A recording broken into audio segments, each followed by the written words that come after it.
We're here. We're here. We're recording. We're recording. Well, hi, Dr. Pooja. Hello, Dr. Pam.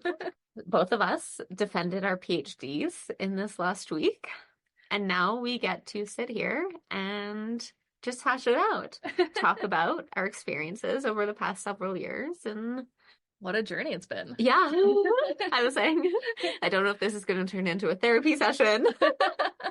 It just might. But yeah. So you worked at CERN for quite a bit of your degree, or most of your degree. Yes. Can you tell us just the overarching theme of your thesis and what you did? Yes. Overall, we were looking to do a free fall measurement on antihydrogen. So essentially, we created antihydrogen and then we dropped it and looked to see what would happen.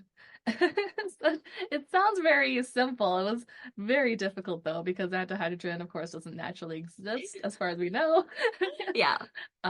So we had to do it at CERN because they had the facilities necessary to create antihydrogen. Yeah. So they provided us with antiprotons.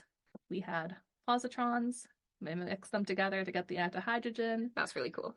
And then I worked on the apparatus that helped to form and trap it. And then we dropped it. Wow, and it fell. That's really cool. It is. I think when you shared your thesis cover page, I think you have one of the coolest thesis titles I've ever seen. I tried to make it sound really cool because it is really cool. Yeah. It was in the end like a collaborative effort, of course. So it wasn't just me doing this, but it was cool to present, one of the first theses for a measurement of this kind. Yeah. Yeah. So very exciting. Yeah, no kidding. And then of course, going abroad was very cool. It was a very cool part of the whole experience, and being able to work in, an international facility of this caliber and just work alongside other ingenious people who are a part of this measurement too. You're working with the people who are really like at the forefront of research, at the forefront of your field. Yeah. Really getting into the nitty-gritty. You reach that point in your degree where you try to go Google something and you can't find anything. You can't find it. You're the one who has to come up with this answer. Yeah. It was really exciting. It was really hard though, but very rewarding in the end. Can you tell us a bit about what your research is? My research is studying the chemical makeup and evolution of star-forming regions, so the giant clouds of gas and dust in our galaxy that will end up collapsing to form stars and planetary systems. And these systems have, aside from their physical evolution, have quite a complex chemical evolution. So studying these molecules can allow us to have a better understanding of what processes are happening in these regions. We're studying these large, potentially prebiotic molecules that might end up inhabiting planetary systems. In the broad picture, it's a part of the search for life. It was fascinating listening to your thesis presentation. Thank you. And I was actually quite curious, like a little tangent here. Yeah. How much chemistry did you end up having to learn for your research? A decent amount, actually. I kind of liked going in this direction, so I did quite a general bachelor's degree. Oh, wow. Okay. And so I had taken chemistry, organic chemistry specifically, and biology courses that I think actually did really help my understanding of my degree here. That's amazing. It was really cool to be in such an interdisciplinary field. But it is really cool that you were able to tie different fields together, and you don't have to start out with strictly physics. Yes. I'm glad that in some ways, so going back, I did a double major in biology and physics. And so in some ways, I think it ended up being a benefit because I did have such a broad background. I had statistics and chemistry and other things that people might not have if they did an honors physics degree. Mm-hmm. That I did end up pulling on during my graduate studies. But then on the other hand, I think I didn't have as strong of a graduate application because I didn't have that specialization. So I'm very grateful that I ended up here and that things have worked out in the way that they have. But it's hard to know when you're kind of going through undergrad. It is difficult though. It's difficult to know. Yeah. especially when you don't exactly know what you want to do afterwards. I loved science. I was pretty sure I was going to continue in science, continue into research, but I also was like, what if I like ecology? I did an internship in land reclamation. Oh, very And interesting. so that was kind of one of those things where I was like, I really did enjoy it. Mhm. But it was after that that I was like, this is maybe not for me long term. I would love to actually give my like full effort into astronomy. I want to see if that will work out. And so that was kind of like the pivotal moment, was actually having research experience and work experience during my undergrad to be like, Mhm. see how this will turn out. Because I found in classes, I just like learning. I was taking classes that I was interested in, but it didn't give me an idea of what I could actually do as a job. That's an excellent Yeah. point. Yeah. Because learning Yeah. is a lot of fun. And I know my undergrad experience, I wasn't always as focused in the classroom as I could have been. Yeah. And so I appreciated more the hands-on approach, the more job experience type things or the lab components even, Yes. because I didn't know what I wanted to do either. And it was just through me, really I was interested in physics. I ended up talking to the professors a lot, and it was through Oh, networking that I ended up finding out, okay. maybe I should pursue grad school Yeah. and end up, all the way in this position now. Yeah. And so it's an interesting journey. It's difficult to know what you want to do in your bachelor's, but Yes. doing a lot of things the way you did is probably Yeah. a really nice approach too. But good for you for going to talk to professors to help learn what you wanted to do, because I did not do that. Mhm. I was terrified of going to office hours It's and intimidating. putting myself out there. I felt I had to take myself more seriously, maybe, to want to approach professors to ask them for their time, for their expertise, for their mentorship. And I just did not have that confidence. It's a really tough confidence to build, and it's more important to realize the professors are there for you. Yes, Yeah. most of them are very kind, very friendly, and want to work with undergrads. You know, you will be the next researchers in this field, and they want to help build that. Exactly. And Yeah. those office hours are there for a reason. Yes. Can you tell us a bit about how you ended up in France? And then on top of that, how you ended up doing, a science communication program as well. Yes. As part of my degree, I have collaborators in France. My field is actually quite small within Canada, but there are a lot of people working on it within Europe, especially quite a few people in Japan. And so, as a way to work with them face to face, I got a scholarship to go abroad for 3 months Amazing. and yeah, just be able to work face to face with my collaborators. One of them was like developing the modeling code that I was using. Working with them was so lovely because like we could effectively work like online, Hmm. but it was just working with them was a really great experience because I did get to see how like a specialized astronomy institution worked. I got to see them face to face, work in real time rather than with an 8 hour time zone difference. And it really was beneficial to go do that. And I'm really grateful that I had, the means to do so. I got to eat a lot of good bread, which was a perk. Isn't it Um, amazing though? Everyone just gets up and goes yeah. and gets their bread fresh from the Oh my bakery. gosh. So that was my experience in France. I ended up being there, I think, for maybe almost 5 months over my entire degree. Did you Um, find most of your collaborators ended up speaking French then? yes. They didn't, my close collaborators didn't expect any French from me because we had been communicating in English for the longest time, but the institute itself is like 98% Oh French. wow. I would try to follow along as best as I could. It's a great way to learn. Great way to learn if you're like really immersed in it. But yeah, my Canadian French as a second language classes were not adequate for it. But that's true. That's why, you go over and that's, just a different experience. And it makes me like, it does give you different perspective because I do imagine how hard it could be for English as a second language students to come over here Oh, and do exactly. their degrees in a completely different language. You're working all day presenting in English. Mhm. And that's not your native language. And you're learning a whole other, like, you're practically learning a whole other language in the science, in the research that you're doing. And I just can't imagine the like extra effort it would take to do that. No, definitely. That's a really good point. I mean, we see so many international students come here as well, Yeah. and the work they do is incredible. I can't Yeah. believe the learning curve they had to go through as well just to learn the Yes. science. It's true, yeah. And then my other opportunity, which I'm very, very grateful for, was I found an internship in science communication at the European Southern Observatory, whose headquarters are located in Garching in Germany. It was one of those things where over my degree, I had dabbled a little bit before my PhD in science communication, but I just really enjoyed writing and I really appreciated science journalism. And so I started doing it just like on my own on the side.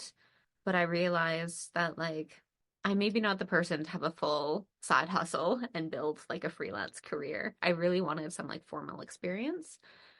But I got to work in their communications department, writing press releases, writing blog posts, writing video scripts, and just seeing how a communications department like that worked. And I'm very grateful that I got to do it at an astronomy institution because then I got to like blend my two passions. And it was also just exposure to, again, a different culture of research, a different perspective on how to approach things. So it wasn't only the that I was learning astronomy from a different view, learning the communication, but I also just got to see how their astronomy graduate students got to do their graduate degrees Oh, I in see. comparison to here. Their setup is so different. It is, isn't it? So different. Pros and cons to both. It was really, really cool. I'm really grateful that, over this degree, I have had the opportunity to go and do these things. I feel like our degrees, for the uncertainty and the isolation, lends itself to being able to learn and to wonder. And I'm really appreciative of the way that my degree went. I'm not really actually. Let's scratch that. I am grateful. I'm not grateful. It's a tough position to be in because, Yeah, you can be grateful for an opportunity and it can still be incredibly hard. yes, Grad school is so weird. it is so weird. The opportunities have been incredible, for sure. Yes. Would you maybe like, was it just hard being abroad, being in a different environment, being a part of, something so big? Yeah, exactly. I think it was hard because the work was so intense. Hmm. That was one big thing. And so even though I got to live in France and in Switzerland for a bit, it's not like I got to really see anything Yes. because it Yeah. was very long hours. I mean, this is I think the hard part about trailblazing research, as you probably also well know. You don't really get a chance to do much outside of work. So Yeah. It's, I think that actually that's one thing that I have to credit my supervisor for was he demonstrated really good balance. And so that is something I learned over my degree was how do I take time for myself? that's How do I great. support my well-being Hmm. and do this? And I think that's looking back, especially how the last 5 years have gone, was huge. Yes, because you ended up spending quite a bit of your time in France In and in Europe as well. Germany. Yeah. Yes. Yeah, so I also had that kind of like, it was also quite isolating, quite uncertain. I think those are the two words that I can use to sum up my degree. Yes. Mhm. And working out that work-life balance as well. And, Yes. really putting a priority on that is Yeah. perhaps something that a lot of grad students need to learn. It's good that we learn it. Yes. It's just Or a that it's different way like of going about it. these days it's talked about more, Yes. which I really appreciate, even if people might not necessarily be able to implement it, is talked about more. Mental health is talked about more, which is really, really important. It's all about like checking in with yourself every once in a while to be like, how am I doing right now? What phase am I in of my degree? Because there are going to be times where you're working so much more Mhm. and times where you can maybe take a little bit of a pause. And so I think it's looking at the bigger picture to be like, how are things looking overall? Day to day, it might suck Yes. at a lot of points, but like, what structures do I have in place that I can always return to Mhm. when things feel hard? And I thought that was a really good, perspective to look at it because a lot of students don't have work-life balance. What do those words even mean? Exactly. They Because mean different things to different people. yeah, it's a tough one. And I really appreciate my supervisor, being supportive on that aspect as well. Oh, good. and kind of easing my guilt because he believed, everyone in his group, all his graduate students worked really, really hard. And so he didn't really keep track of vacation days. It was more just Oh, if you needed a break, yeah. you deserved it, Yeah. just go. Oh, good. Yeah. And I really appreciate him saying that because, in my mindset, there was never a good time to take a break. Me neither. Yeah. Right? Yeah. And he said the same thing, but in a different light. He just said, yeah, there's never a good time. So just go. Yes. The work will be there when you return. Exactly. I really appreciate that. I now advise, incoming graduate students, Yeah. take advantage of this. Yeah. But yeah, actually take genuine time off. Yes. Take enough time off that you can actually turn your brain off and you can relax and you can maybe get a little bit of rest. If you're just working, your body, your brain will end up stopping you at some point. Exactly. It's a trap to have this thing where like you should be passionate about it. But at the same time, this is still my job. It's work. It's what I'm getting paid to do. And not paid well. It's interesting to see within a grad program, you're not just learning the research, you are character building in a sense. Yes. You're learning about boundaries. You're learning how to take care of your mental health. You're learning a work-life balance. Yeah. How to schedule your days, manage your projects. Yeah. And it's not something you expect in a grad program, but it's there. There's a lot of different hats. It is incredible. It's unlike anything else. I think I learned so much more that was not astronomy related. In some ways it is like you really get to, it might be cliche, but you do get to like have a little more like delayed growing up. Yes. Or you get to like grow up in a different sense. And I'm sure like everyone goes through these things. It's also just being in your 20s. Yes. Because you do see your peers who are, say, in industry or just in different professional programs or anything like that, they reach the like typical milestones probably a lot sooner. Friends getting married, having kids, being able to settle down and buy a house. Mm-hmm. Just have a little more work too. promotions. Yeah, you just like reach these milestones differently. And I will probably have to move again next year. It's again, the isolation, the uncertainty continues because I'm like, where am I going to live next year? Who knows? It's a tough one. And pursuing research is really, in the end, I guess you reach a point where it's something you have to commit to. Yes. I mean, changes can always happen though. You can start out in research and you can switch to industry later on. A lot of people do. Yeah.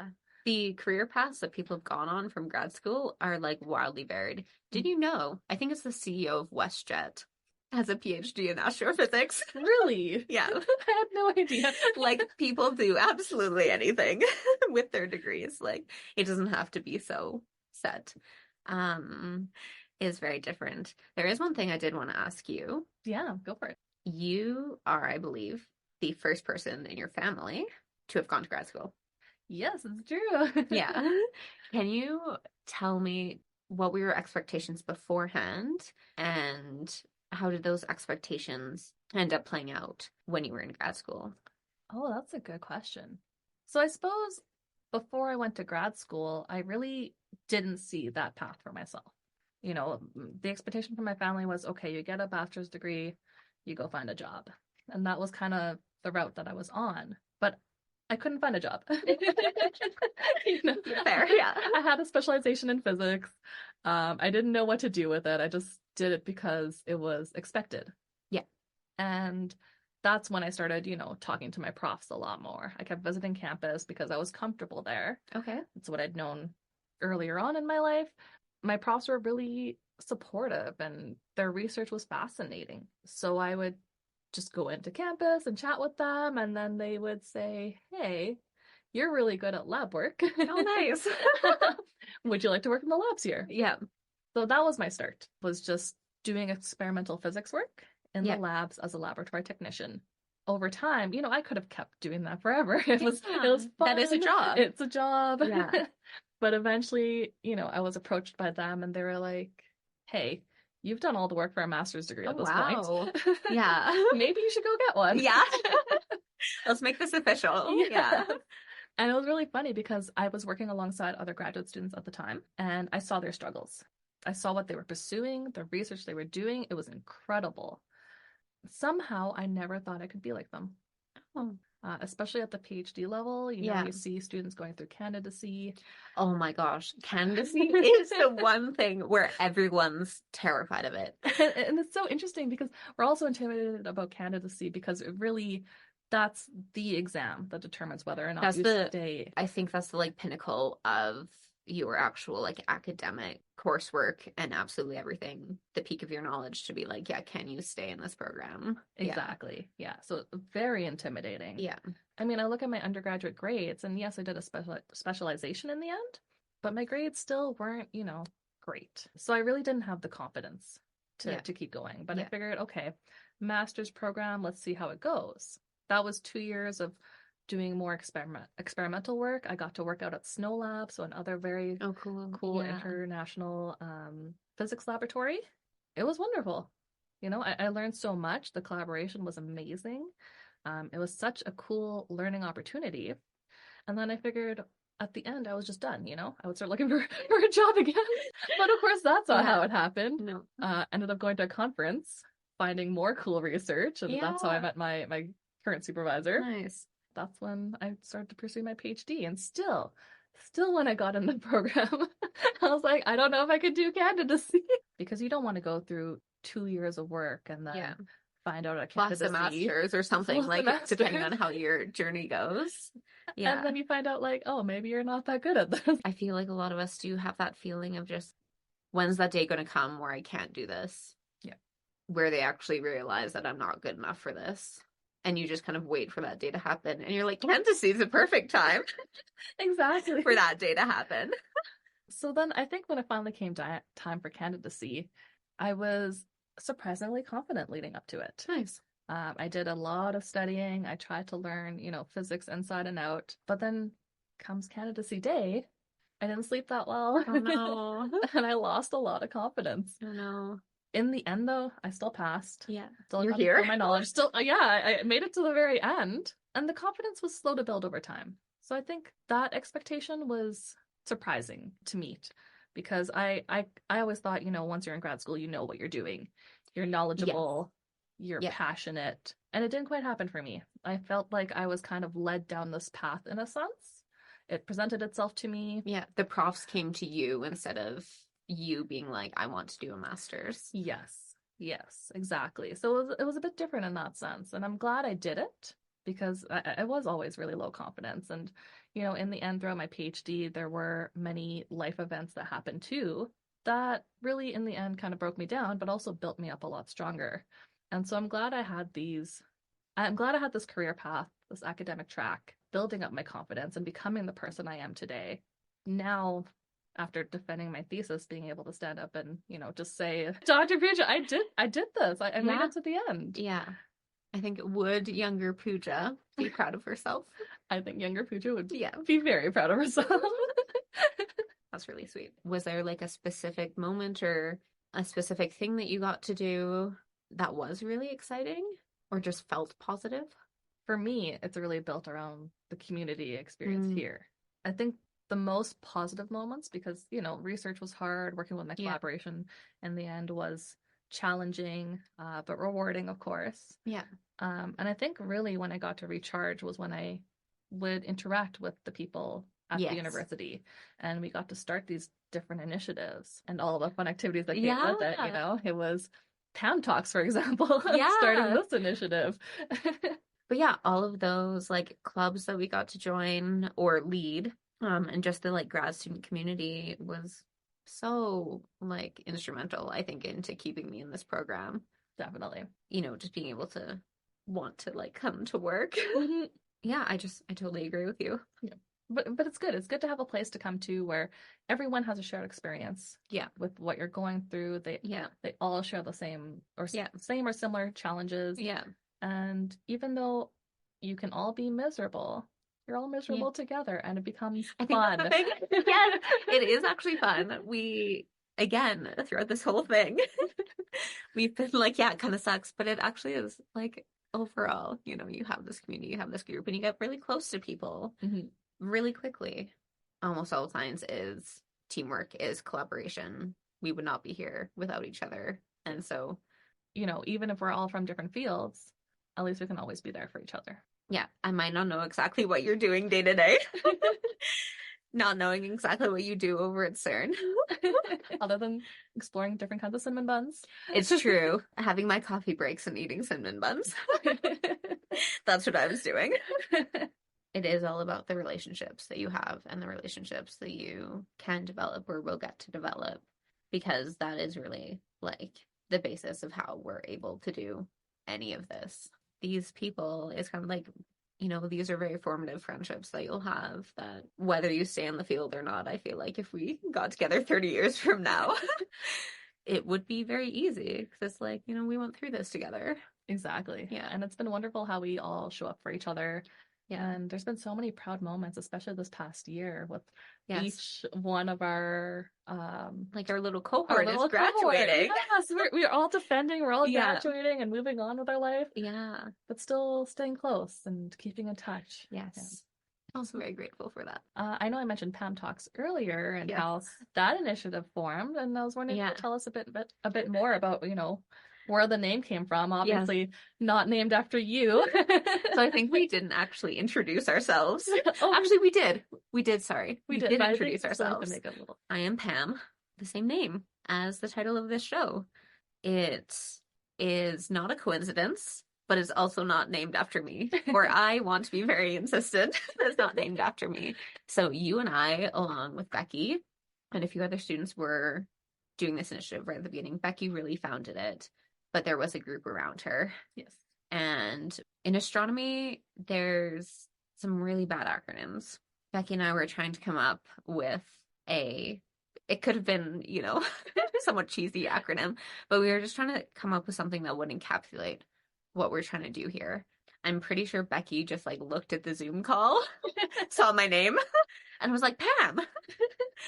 Then we decided to kind of take a note from Ted and do physics and astronomy mentor talks. I was like, I like the name. Mm-hmm. I love it. But could we please, if we're going to have this name, do it in honor of my grandmom, who was the original Pam. She was a teacher, right? Yeah.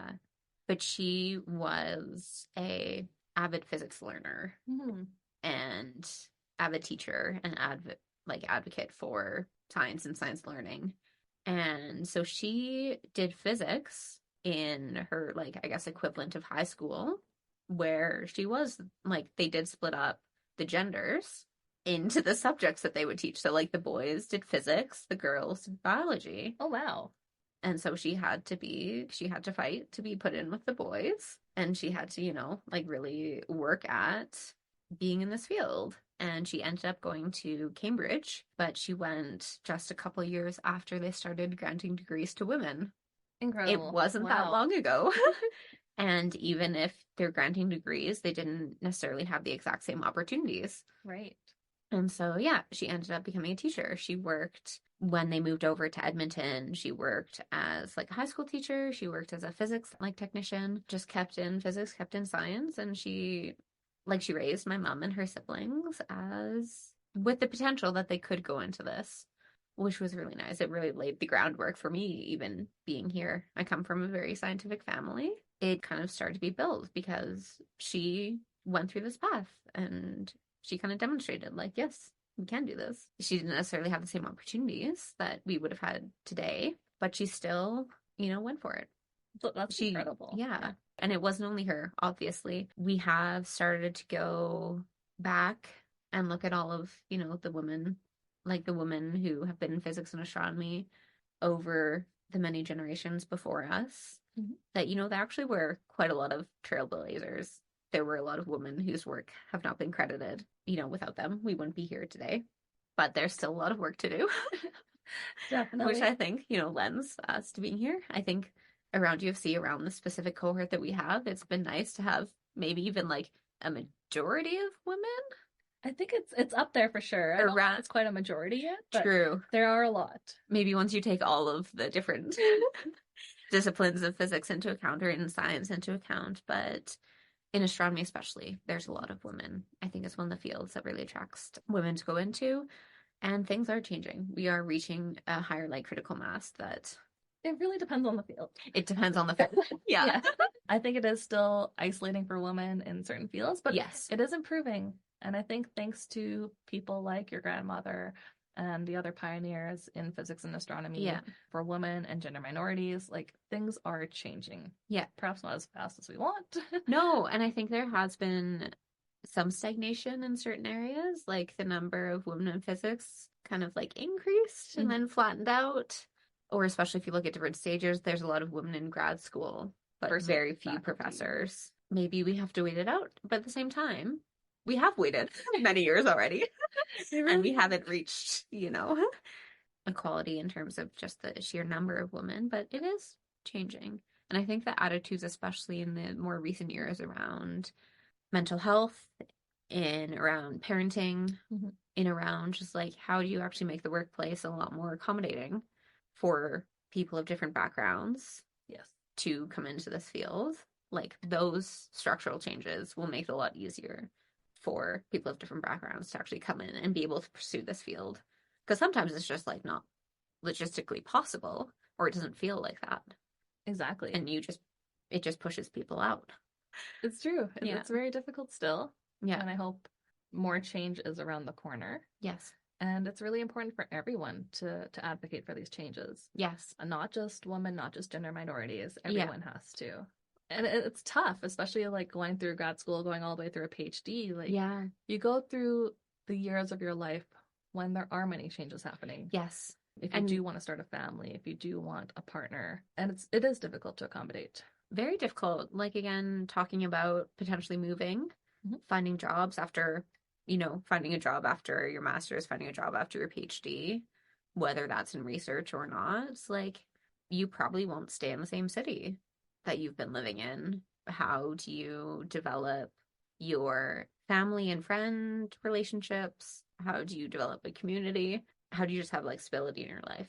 So what is next for you? I am currently applying for postdoc positions, which is just continuing in research. I think I would love to stay in astronomy. I don't necessarily know what that's going to look like, but I think I'm going to try to keep on going down this route a little bit longer. Probably that's a similar attitude as to after my master's and after my bachelor's. It's like, I'll just keep going to the next step as long as it keeps on working out. Just take it as it comes. Take it as it comes. Yeah.